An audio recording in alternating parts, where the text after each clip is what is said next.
Ikhwan dan akhwat sekalian, kita bersyukur bahwa rakyat Indonesia telah memberikan kepercayaannya kepada partai kita dari pemilu ke pemilu.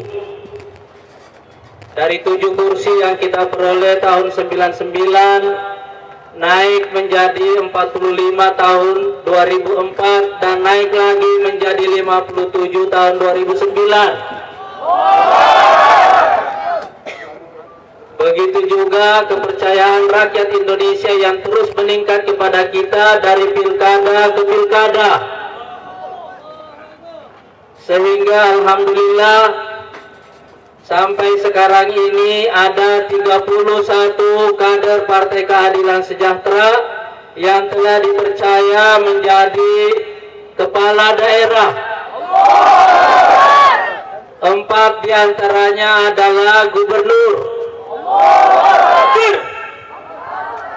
Dan saya mau tanya, tahukah antum semuanya berapa jumlah penduduk Indonesia yang ada di 4 provinsi yang dipimpin oleh kader PKS? 60 juta lebih. Lebih dari 60 juta. Atau sekitar 25% dari total penduduk Indonesia. Kalau Syria dan Maroko digabung jadi satu, baru sama jumlahnya dengan 4 provinsi yang kita pimpin. Kalau Malaysia kita lipat 3 kali, kira-kira baru hampir sama dengan itu. Jumlah itu hampir sama dengan penduduk di Iran. Juga tidak terlalu jauh dengan penduduk di Turki. Dan kira-kira sama besarnya dengan negara Inggris. Dan ikhwah sekalian, kita juga berharap bahwa kepercayaan rakyat Indonesia kepada PKS akan jauh lebih besar lagi pada pemilu 9 April yang akan datang. Sekarang ikhwah sekalian, setahun yang lalu ketika kita menghadapi badai, saya menyampaikan cerita tentang Nabi Yusuf yang dibuang oleh saudara-saudaranya ke dalam sumur. Masih ingat cerita itu? Ingat cerita itu?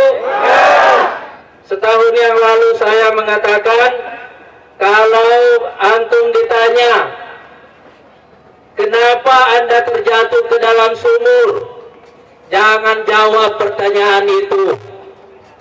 Sebab yang ditunggu-tunggu oleh orang bukanlah jawaban atas pertanyaan itu, tapi sebuah drama tentang bagaimana kita bisa keluar dari sumur itu. Allahu Akbar. Dan sekarang saya mau tanya antum semuanya, setahun kemudian, apakah sekarang kita bisa mengatakan bahwa kita sudah keluar dari sumur itu? Kita bisa mengatakan bahwa kita sudah keluar dari sumur itu? Kalau begitu, orang-orang di luar sana menantikan babak kedua dari drama Nabi Yusuf. Dan antum tahu apa babak kedua dari drama itu? Perjalanan dari sumur ke istana.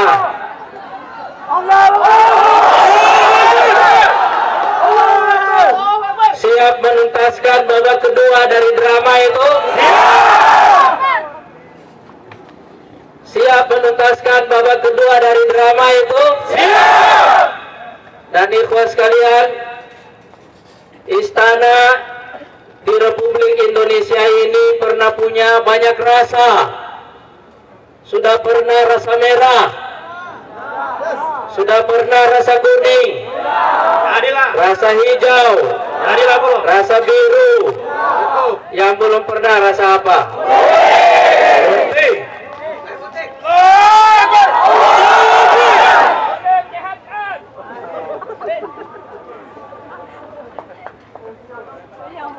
Jadi orang-orang di luar sana juga punya rasa penasaran.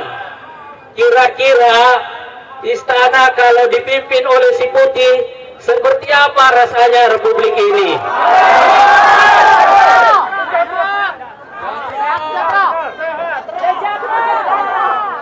Dan ikhwah sekalian, ada satu sisi yang belum saya ungkap dari cerita Nabi Yusuf itu.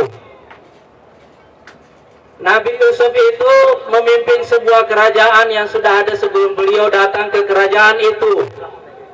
Kerajaan itu bernama Kerajaan Heksos di Mesir. Kerajaan itu berumur 200 tahun. Dan antum tahu, itulah satu-satunya kerajaan di Mesir yang dipimpin oleh orang-orang yang bukan berasal dari Mesir. Apa artinya itu bagi kita semua?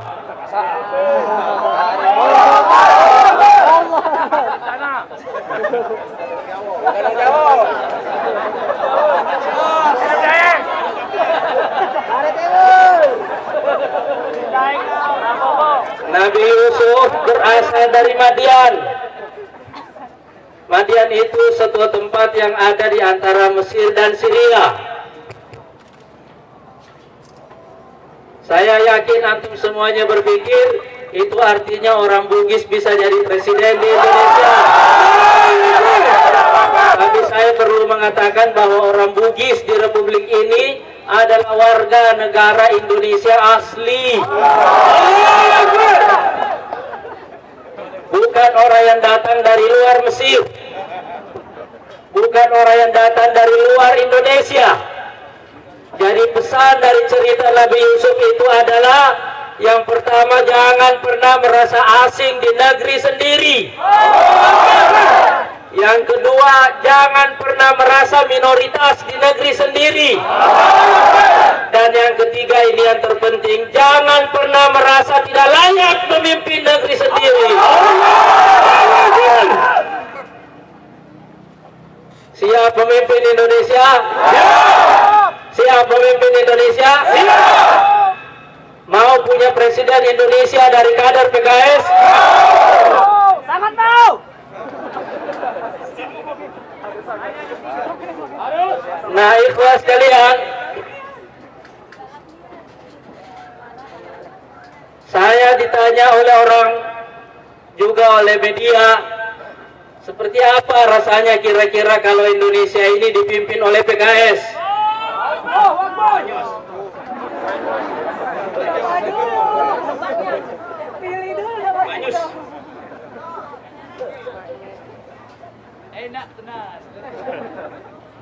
Saya bilang,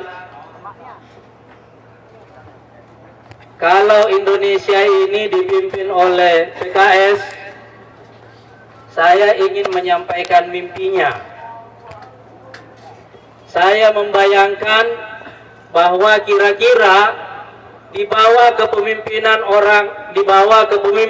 kader PKS, insya Allah orang-orang Indonesia ini akan punya 3 ciri utama. Orang-orang Indonesia insya Allah akan lebih soleh. Yang kedua lebih pintar. Dan yang ketiga lebih kaya.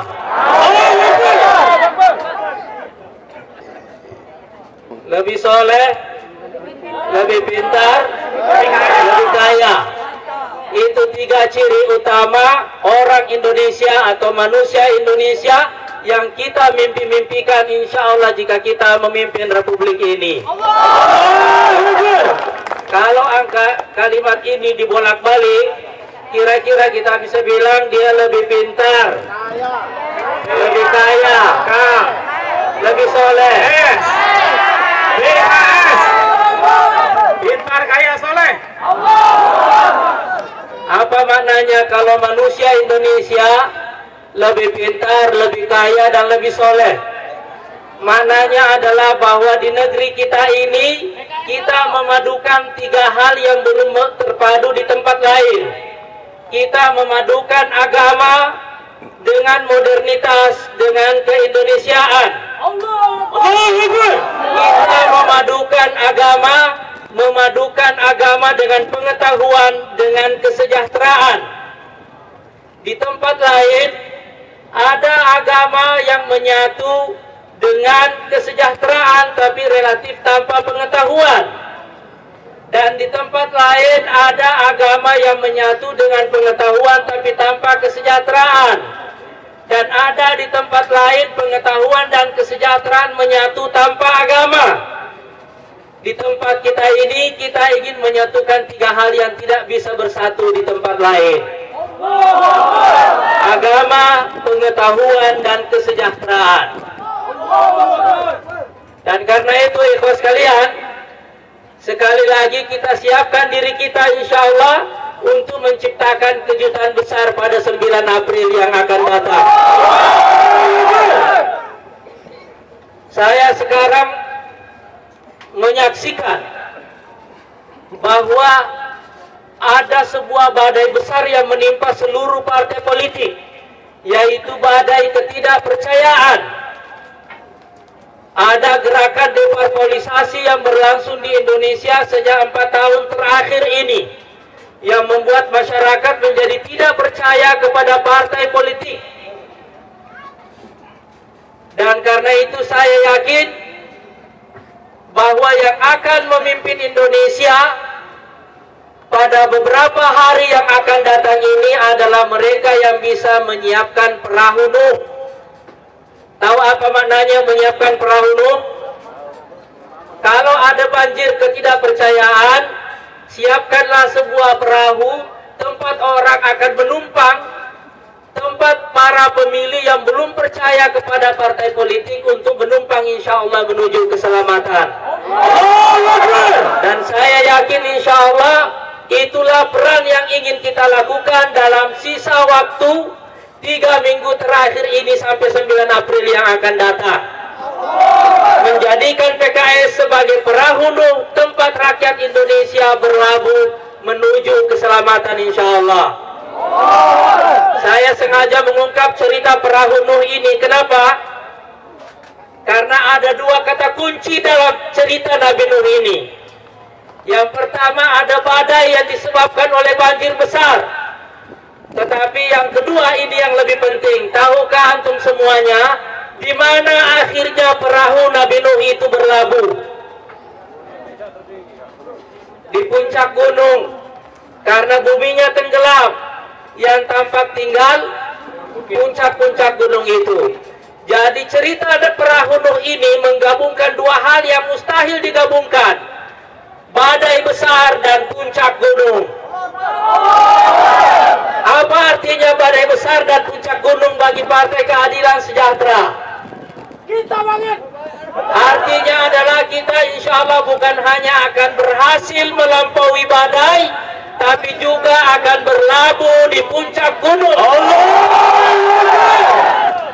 Badai dan puncak. Hafal 2 kata itu. Badai dan puncak.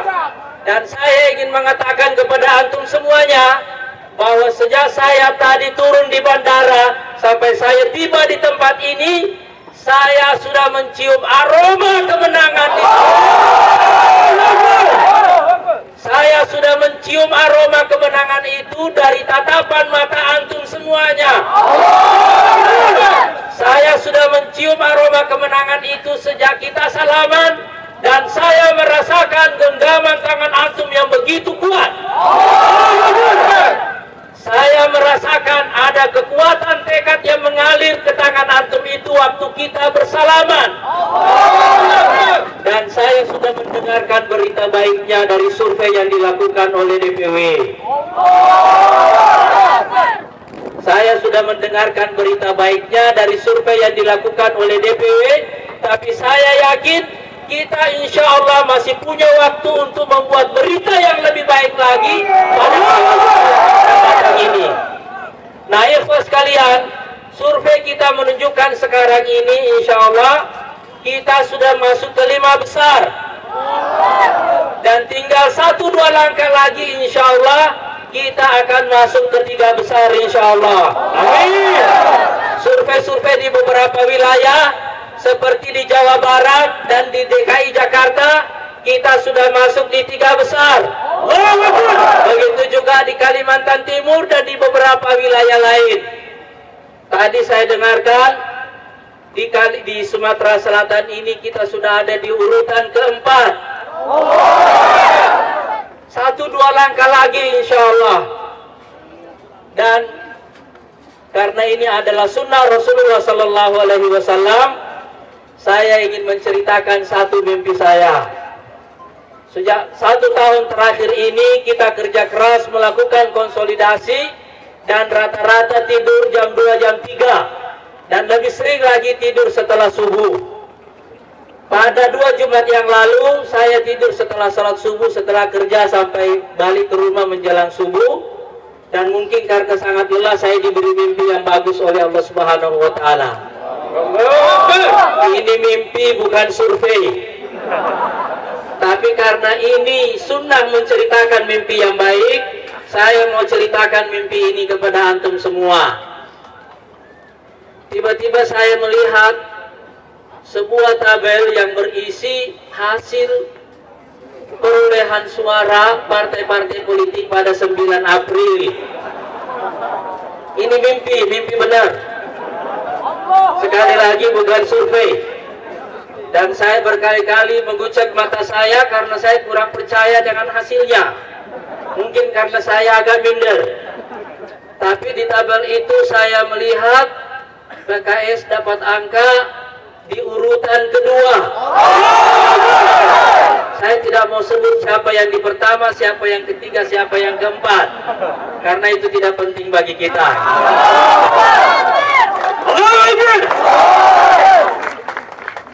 Apa maknanya mimpi itu diceritakan? Supaya dia jadi doa.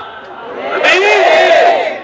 Dan kita punya waktu untuk mewujudkan doa itu insya Allah. Amin. Angkanya juga tidak jelek. Saya melihat di papan itu kita mendapatkan angka 19%. Sekali lagi ini mimpi bukan survei. Tapi mimpi ini diceritakan saja enak, apalagi benar-benar dialami. Amin. Mau mengalaminya? Mau mengalami? Nah, ikhwas sekalian,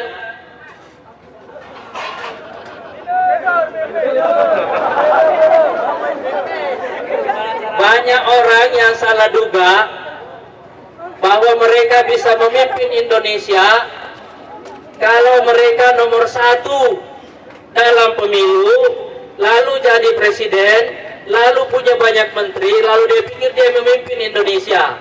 Kita tidak akan memimpin Indonesia hanya dengan cara begitu. Kita hanya akan memimpin Indonesia kalau kita bisa menjadi otaknya Indonesia. Kalau kita bisa menjadi hatinya Indonesia. Dan kalau kita bisa menjadi tulang punggung Indonesia. PKS insya Allah kalau masuk ke istana harus benar-benar menjadi otaknya Indonesia, hatinya Indonesia, dan tulang punggung Indonesia. Dan ikhlas sekalian, saya mau tanya antum semuanya, yakin tidak? Yakin bisa memimpin Indonesia? Yakin?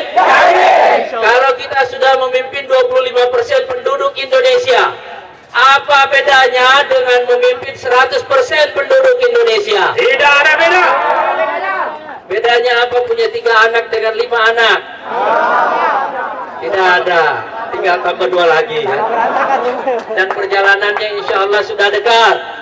Dari 25 ke 100% insya Allah sudah dekat. Dari sumur ke istana insya Allah sudah dekat. Dari 5 besar ke 3 besar insya Allah sudah dekat. Tapi saya mau tanya, seperti apa antum yakin? Seyakin apa antum dengan itu? Nah, ikhlas sekalian, di dalam Quran ada kata sakinah yang terulang sebanyak 6 kali. Artinya kemantapan hati. Dan kata sakinah ini terulang di dalam Quran, semuanya dalam konteks pertempuran. Salah satunya adalah yang ada di dalam surat Al-Fatih. Laqad radiyallahu 'anil mu'minin. Allah telah ridho kepada orang-orang beriman. Idh yubayyi'unaka tahta asy-syajarah. Tatkala mereka berbaiat kepadamu di bawah pohon, yaitu bai'atur ridwan. Fa'alima ma fi qulubihim. Maka Allah tahu apa yang ada di dalam hati mereka. Fa'anzalas sakinata 'alaihim. Maka Allah menurunkan ketenangan, kemantapan ke dalam hati mereka. Wa asabahum fathan qariba. Lalu Allah memberikan mereka kemenangan yang dekat. Wa maghanima katsiratan ya'khudunaha, dan harta-harta rampasan yang banyak yang mereka dapatkan setelah itu. Perhatikan, ujungnya adalah harta rampasan. Sebelumnya adalah kemenangan yang dekat. Sebelumnya adalah kemantapan hati. Tapi sebelumnya fa'alima ma fi qulubihim. Allah tahu apa yang ada di dalam hati mereka. Sekarang coba kita pegang dada kita masing-masing. Coba rasakan apakah ada kemantapan di situ? Ada kemantapan di situ? Ada kemantapan? Ada kemantapan? Ada kemantapan? Allahu Akbar!